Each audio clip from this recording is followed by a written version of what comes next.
Our third question of the evening is, how can you measure the business value of adding social network to your business strategy? Internet fame. There's no price tag on being internet famous. I mean, really, that's my whole thing. Just figure out a way to be internet famous, and you don't have to be rock star in your own way. Like, you don't have to be rock star like somebody else. You know, what is it that you're really, really good at? And if it's being inspirational and giving out great quotes and rah-rahing, then be rock star at rah-rahing, you know? That's the business value, because then when you walk in somewhere, people know who you are. It's really kind of awesome because you can take that internet fame and bring it into your local market or even into your industry, even nationwide. So, I think we have some analytical geeks at our food bank because we're really big into Google Analytics. We like to measure a lot. Maybe too much. I don't know if there's such a thing. We are really big on conversion.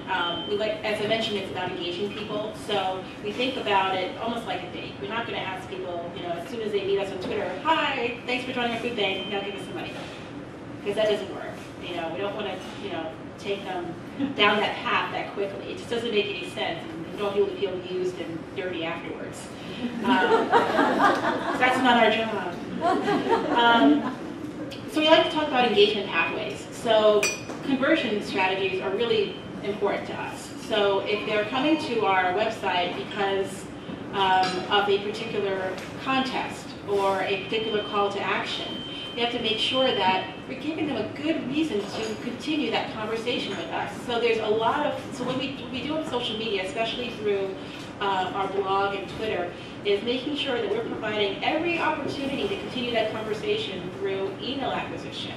And that's how we're able to start longer conversations through maybe a multiple welcome series where each time we're not asking for anything, but we're just telling them a little bit more about ourselves. This is what we do. This is how your volunteer work, you know, impacts our organization. Did you know this about hunger in Central Texas? And by the way, while you're learning, can you tell us a little bit more about yourself? So it's like a second date or a third date. And then hopefully, maybe by the third or fourth email, if they're still listening to us, we might ask them to come and volunteer. And that's how we're able to hopefully have people feel that they have a connection to our mission. And it's not just about what they can do for us, but also how we can work together. So in terms of our business strategy, it's about creating really good first dates. I got 8. So 8. I'll go fast. 8. There's 8 things that we do. We have kind of 8 different things that you can measure. So it just depends on why you're doing it. All right? Number 1, let's say you're doing it because you want to find out what social media can do for you. Sometimes you have to do R&D. Sometimes you got to find out, can I build a plugin? What will people do? What are people's habits? Will this work? So there's just R&D value. The second is sometimes you actually need to go and repair credibility that's going on social media that you didn't start. So you just can't sit back and let it happen. So there's a couple times where you're really not going out there because we planned to be out in front of there. You have to be out there. And we've seen what happens to brands that don't get out there fast enough. The third is, for some businesses, it's actually a really good way to get some inexpensive advertising because they don't have to create ads, and so you can actually measure impressions or coverage. And that in itself, if you can get good at integrating some things so that you can do posts and they appear multiple places and you're actually getting some mass to your audience, then you can actually get some success in simply number of impressions that you can get out there for some top of mind awareness, recall, or recognition movement. The next is actually to gain feedback from your audience. You mentioned Googling yourself. With all of our clients, when we're looking for feedback from the audience, we Google our clients, and we Google our clients sucks.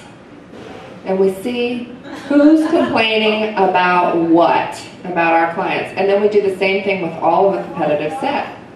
And it's interesting because a lot of times they are not really as aware of what their point of difference is as the internet is. So, so there's a lot of feedback to be gained. and research that's actually not, constructed research, but natural ethnographic type of research that could be observed through the internet. So that's another value. Then there's different types of transactions, like actual direct sales. There are types of products where you can actually get an impulse sale. There are additions to your database, so that you're actually gaining constituents. And then there is actually regular engagement, which we call membership, which is another type of constituents, but just that you actually keep regularity with. So those are the 8 ways that we look at measuring effectiveness on social media.